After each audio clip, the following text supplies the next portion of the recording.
काँग्रेस अध्यक्ष मल्लिकार्जुन खरगे यांची उत्तराखंडमधील हल्द्वानी येथील रामलीला मैदानावर सभा झाली होती।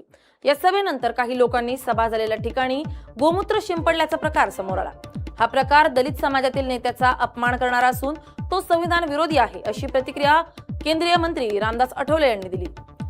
काँग्रेस पक्षाशी संबंधित असले तरी मल्लिकार्जुन खरगे हे दलित समाजाचे नेते, त्यामुळे अशा प्रकारे दलित नेत्याचा अपमान करणं योग्य नाही। या प्रकारात सहभागी असलेल्या व्यक्तींवर कारवाई करण्यात यावी अशी आमची मागणी असल्याचं रामदास आठवले यांनी म्हटलंय। आमचे दलित समाजाचे आहे, ते गुलबर्ग्याचे मूळ राहणारे आहे आणि त्यांची सभा त्या ठिकाणी झाली आणि ते मुस्लिमांच्या संबंधामध्ये जास्त पॉझिटिव्ह बोलले। त्यामुळे काय हिंदू समाजातल्या काही लोकांनी त्या ठिकाणी काही म्हणतात गोमूत्र जे आहे ते काहीतरी गोमूत्र टाकून पवित्र केले, गोमूत्र करून तिथं त्याला पवित्र केलेलं आहे।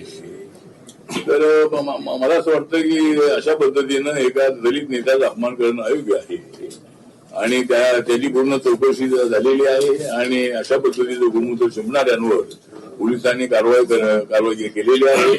त्यामुळं एका दलित नेत्याचा अपमान होता कामा नये।